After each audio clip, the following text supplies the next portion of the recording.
Oh, hi. Thanks for coming through. Welcome to Some Soothings. My name is Joshua. I am a musician and a sound and glitch artist. Generally, my work is made in collaboration with like filmmakers, dancers, choreographers, other musicians, performers. But global pandemic, screen-mediated interaction, all of that is just kind of hard right now. Also, my work tends to engage with fairly challenging subject matter, climate catastrophe, war, late capital, and I think rightly so. I'm feeling protective, or maybe even overprotective, of my emotional and psychological well-being, and so I'm hesitating to kind of dig into those darker spaces right now. But I really thrive when I'm making things and sharing them. The best version of me is creating. So I'm doing the show. Some Soothings is a 30-minute weekly live stream. It endeavors to be a place of peacefulness and calm and tenderness. I hope that it feels really vulnerable. That seems very important to me right now. That it has some levity, some lightness, some quiet. It'll be a little new agey, a little sound bathy. It'll be a little ASMR-ish. I think we're going to be probably likely very earnest, but try to have a little bit of fun. The show is not designed for kids per se, but if you have kids, they're welcome to join us. Please invite them. I assumed that the show was also bread-friendly, but I've noticed that the show has not liked any of my bread selfies on social media, so not sure about that. Be forewarned.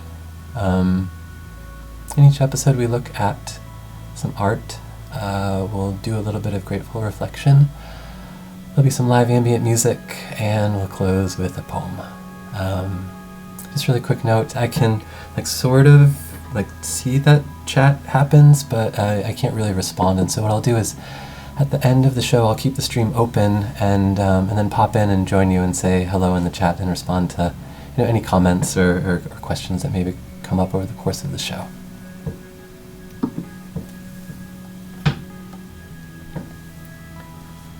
So this is Infinite Regress number 28 by Eamon Ore-Giron.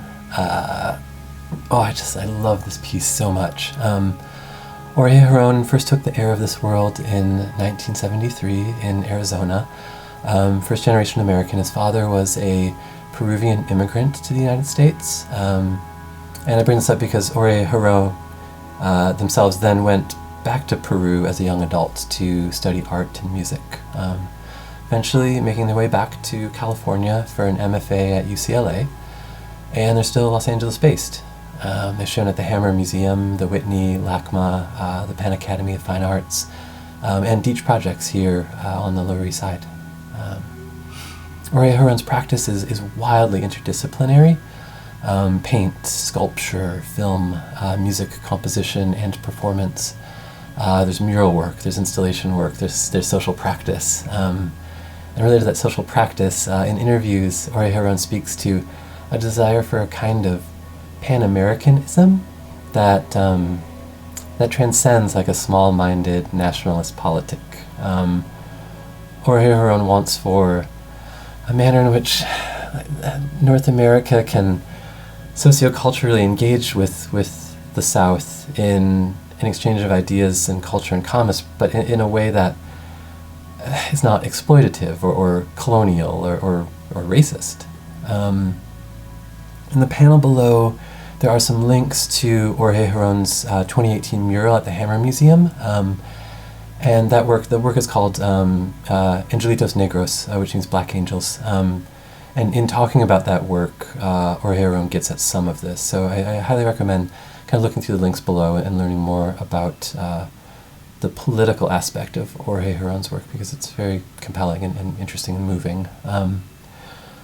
The work that we're looking at here, though, so this is Infinite Regress. This is one of a series of which I believe there are 80 all paintings ranging in size and color and form, but they all share a sensibility, this abstract, geometric, two-dimensional vocabulary.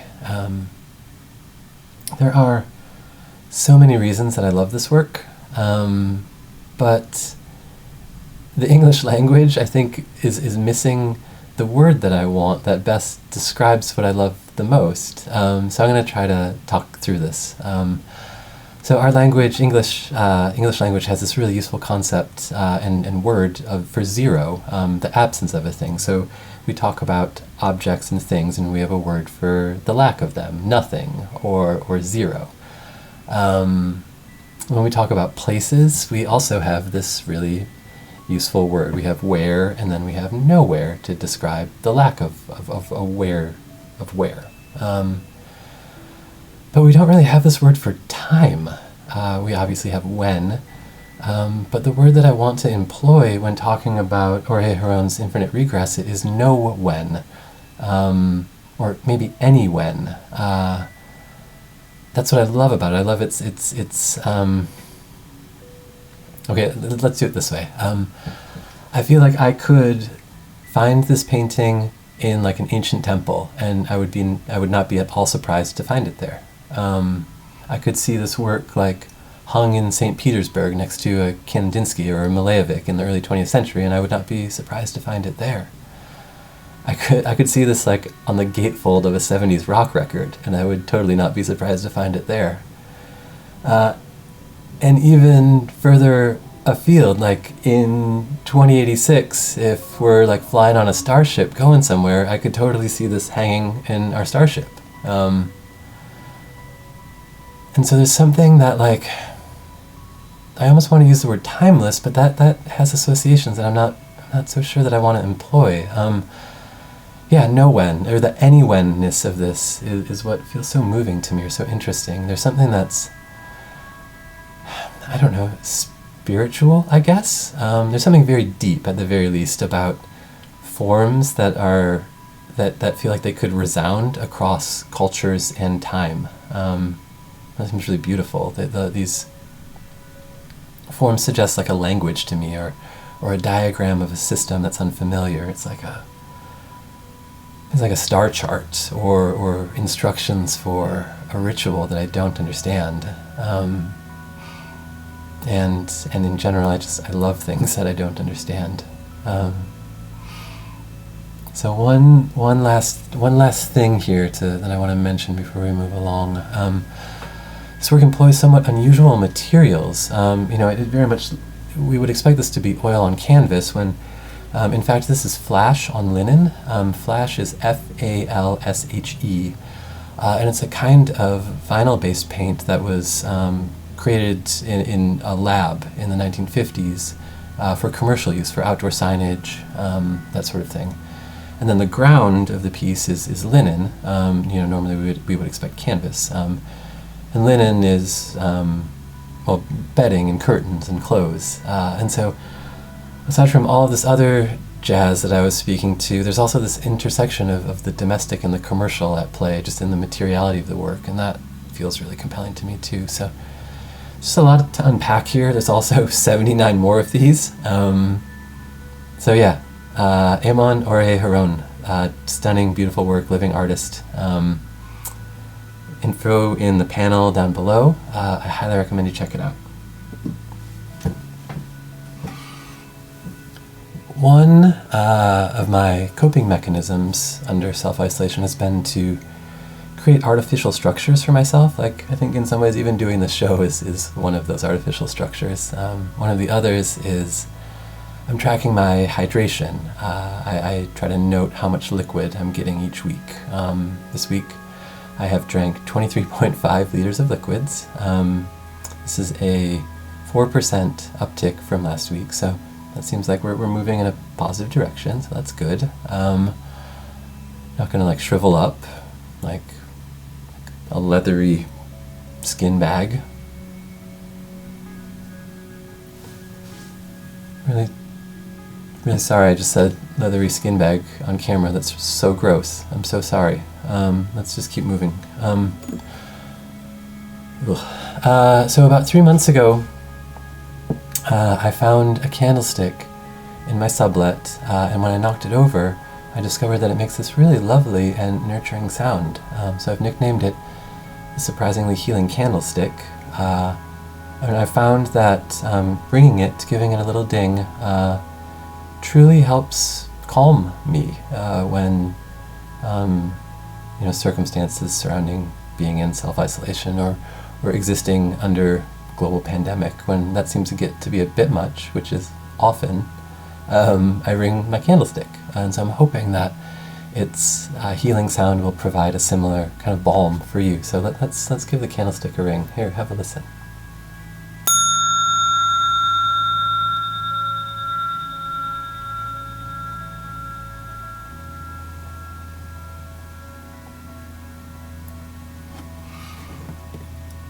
This feels like a 2 candlestick day to me. I'm just going to ring it again.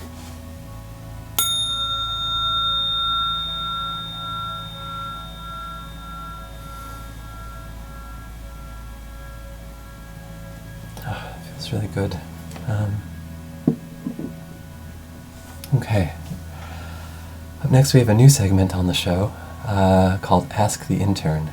As I just mentioned, I'm quarantining in a sublet, and so most of the things here, the furniture, the decorations, the etc., kind of are not mine, and I don't feel like I can really move them or mess with them. One of these objects I have nicknamed the Intern. The Intern has provided very little administrative support, but it is nice to have someone else in the office, and I suspect behind their markedly stoic exterior, they're likely a really thoughtful and insightful individual. So I thought that we could get their take on kind of what's happening right now, and maybe what they think the future may hold, as we all learn to kind of exist in these situations. So last night, at the final chimes of the midnight church bell, I asked the intern. So let me roll the clip here. Hey, the intern. So, how long is this going to be? When do you think things are going to start to get back to normal? Along the path to the cool blue lake, there is a field of nettles and purple onions. Rest there and allow your mind to wander. The tiniest ants dig in that soil. The flaxen-colored bumblebee, its fur caked in pollen, hums your grandmother's lullaby, and the scent of onion softly caresses. Zip your jacket. A breeze approaches, but without menace. With kindness and calm, you will manage.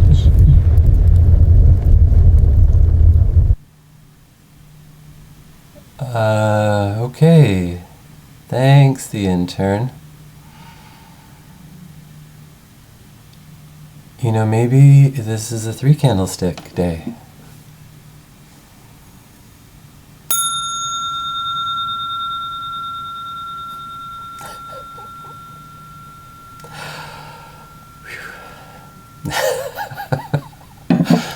Sorry I broke. That just, the intern cracks me up. Okay. Let's hold here in this moment and pause for a little reflection on things that we're grateful for. Things are hard, and I think that it can be helpful to remember what we might be thankful for, what we might have that we want to hold. So I am going to close my eyes for about 10 seconds and think on this. And I would encourage you to do the same. Languish in the still moment briefly. And, on the other side, I'll share what I thought of. And if you're comfortable, I would encourage you to please share in the chat. I've been collecting the things that folks are grateful for each week, and we're getting a really lovely list going down in the panels below. So your contribution will be honored and recorded, and hopefully may inspire other people. So please add your gratitudes into the chat if you are so compelled. Okay. I am closing my eyes now.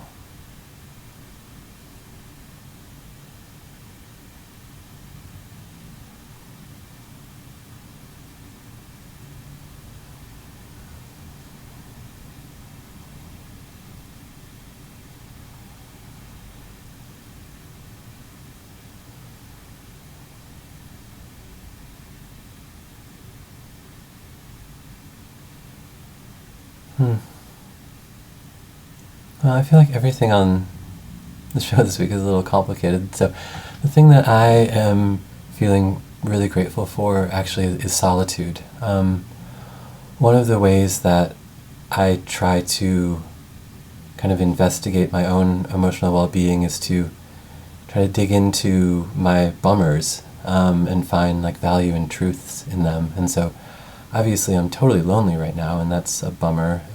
But when I kind of dig inside that,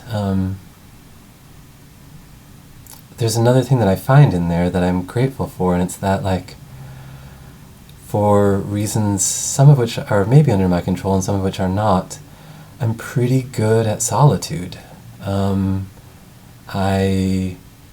can find a kind of peacefulness there, and I know that that is not true for everyone. I think that there are people that are struggling with their anxieties and their loneliness right now, and my heart goes out to them. I feel so deeply empathetic.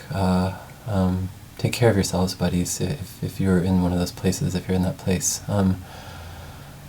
I am managing. I mean, I'm obviously not, it's not rad, and I miss humans a lot, but I am able to, I think, like, lean into some of this quietude and find something there, or at the very least I'm not, I'm okay. So I guess I'm grateful for being okay with my solitude. Sorry, that's a mouthful and a pretty kind of complicated emotion. Anyway, if you are so compelled, I would love it if you would add what you're grateful for into the chat, and I will compile it down below. Next is my favorite segment on the show, The Weather with Kate Adams. Hello, Some Soothings friends. I am coming to you this week from Anchorage, Alaska, where it is about 54 degrees, may get up to 60 with a low of 44. We are here in a lovely backyard, getting about 17 and a half hours of daylight at this point. I hope everyone's staying well. Thanks, Kate. Oh, it's really nice to hear your voice, and it also is, I'm really grateful for you sharing kind of your adventures and the sights in your life right now, and also the weather, and also it's nice to know the weather where you are. Thank you. Let's play some music now. It feels very much like time. This will be some mellow ambient music. I don't know, I think we maybe have like 6 or 7 minutes of it. So put a tea kettle on and have a listen. Thanks for hanging.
All right, thank you for listening. I'd like to close with a poem. This is a piece by Ursula Le Guin.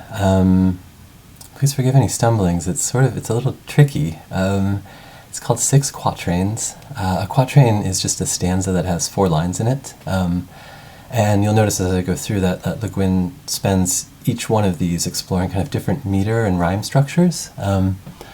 Also, each one has its own title, so I'll read the title, and then I'll do the 4 lines, and then title. So, this is Six Quatrains by Ursula Le Guin. 1. Autumn. Gold of amber, red of umber, brown... Oh no, I already messed it up. Okay, let's try this again. 6 Quatrains by Ursula Le Guin. 1. Autumn. Gold of amber, red of ember, brown of umber, all September. 2. McCoy Creek. Over the bright shallows, now no flights of swallows, leaves of the sheltering willow dangle thin and yellow. 3. October. At 4 in the morning, the west wind moved in the leaves of the beech tree with a long rush and patter of water. First wave of the dark tide is coming in. 4. Solstice. On the longest night of all the year, in the forests up the hill, the little owl spoke soft and clear to bid the night be longer still. 5. The winds of May are soft and restless in their leafy garments that rustle and sway, making every moment movement. 6. Hail. The dogwood cowered under the thunder, and the lilacs burned like light itself against the storm-black sky, until the hail whitened the grass with petals. So good. Ursula K. Le Guin. And that's our show. Thanks for tuning in, everyone. Tonight's intro music and the outro music that we'll play again in a second is Blossom. It's by Annie from the album Cordillera, and this is such a fave. It's linked in the panel down below. It's gorgeous, it's mellow. Definitely check out Annie's stuff. Also, huge thanks to Erica Vannon, the voice of the Intern. So grateful for you, Erica. Thank you for providing that for us today. Okay, I'm going to turn the camera off now. We can listen to Annie. I'll pop in the chat to say hi, and then we can get on with our evenings. Thank you for being here. Take care of yourselves. Take care of each other. Good night.